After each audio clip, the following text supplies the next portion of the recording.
Hello friends, అందరికీ నమస్కారం. Telugu life story వింటున్న ప్రతి ఒక్కరికి థ్యాంక్ యూ సో మచ్. అలాగే విశ్వానికి కృతజ్ఞతలు. మీ సమయం ఇచ్చి ఈ స్టోరీ వింటున్న మళ్ళీ కృతజ్ఞతలు. నీలో నిన్ను తెలుసుకో, అన్నీ అర్థమవుతాయి.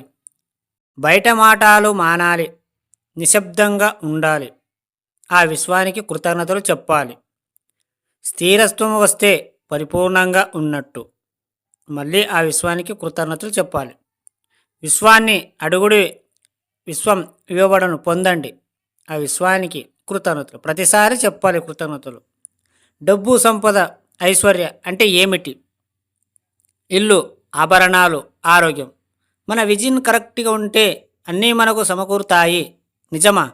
ఆ విశ్వానికి కృతజ్ఞతలు అని చెప్పండి. నిద్రలో కూడా సంపాదించండి. అదేలా అంటే పడుకున్నాక మీ కోరికలను పదే పదే ఊహించండి. అదేలా సాధ్యమవుతుంది? కోరికలు నెరవేరుతాయి. ఒకసారి ట్రై చేయండి. ఆ విశ్వానికి కృతజ్ఞతలు. ఎందుకంటే ప్రతిసారి చెప్పినప్పుడల్లా అలా చెప్పాలి. ఈ సబ్జెక్టులో నీవే గొప్పవాడివి. నిన్ను మించిన వాడు ఎవరు లేరు. ఎందుకంటే వేరే వాళ్ళకి చెప్తే పిచ్చోడు అనుకుంటాడు కాబట్టి నువ్వే గ్రేట్.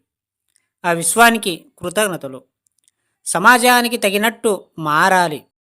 అప్పుడే ఎలా మారాలి అంటే అప్పుడే మనకు డబ్బు, సంపద, ఐశ్వర్యం వైపు ఆలోచన ఉంటుంది. ఆ విశ్వానికి కృతజ్ఞతలు.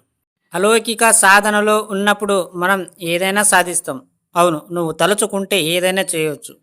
ఫస్ట్ నువ్వు తలుచుకో, తర్వాత చూద్దాం. ఆ విశ్వానికి కృతజ్ఞతలు. సృజన చేతనలో పెద్ద కోరికలు కోరండి. కోరికలు అంటే ₹1,00,00,000, ₹2,00,00,000 కాదు. దాన్ని నీకు తగినట్టు కోరుకోవాలి. ఆ విశ్వానికి కృతజ్ఞతలు. మనం ఎంత సత్ప్రవర్తనలో ఉన్నాము అన్నది ముఖ్యం.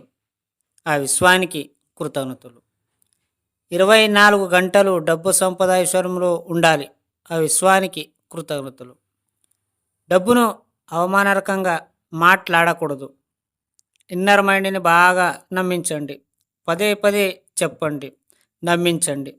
నేను మహారాజుని, మహారాణిని, నేను గొప్పగా ఉన్నాను. ఆ విశ్వానికి కృతజ్ఞతలు. ప్రతిసారి మీరు ఒక రోజుకి 100 సార్లైనా సరే విశ్వానికి కృతజ్ఞతలు అని చెప్పాలి. అలా చెప్పడం వల్ల మీరు ఆ కృతజ్ఞతలతో మీకు స్వీకరిస్తుంది. ఇది ఫేక్ అనుకుంటే అది మీ ఇష్టం. ఎందుకంటే ఫస్ట్ మనం నమ్మితేనే కానీ అది నిజమా కాదా అనేది తెలిసేది. కొన్ని రోజులు చేస్తే కానీ అది అర్థం కాదు. ఎందుకంటే ఒక్క రోజులో 2 రోజులు చేస్తే ఏది సక్సెస్ అవ్వదు. అర్థమైందా ఫ్రెండ్స్? ఒక్కసారి మీరు ఊహించుకోండి. పైసలేం ఖర్చు అవుతలేదు కదా. ఒక్కసారి కలలు కనండి. ఎలా కలలు కంటారంటే పెద్ద పెద్ద కోరికలు కనండి. ఎలాగో రియల్ లైఫ్లో కూడా మీరు అనుభవించలేకపోతే కలలో అయినా మీరు అనుభవించుకోండి. అప్పుడైనా సంతోషమైన దొరుకుతుంది మీకు. డబ్బులైతే ఖర్చుగా కాదు కల కనడానికి. సంతోషం అయితే మస్తు వస్తుంది. అర్థం చేసుకోండి. అర్థమైందా ఫ్రెండ్స్? ఈ స్టోరీ విన్న ప్రతి ఒక్కరికి థ్యాంక్ యూ సో మచ్. అలాగే విశ్వానికి కృతజ్ఞతలు.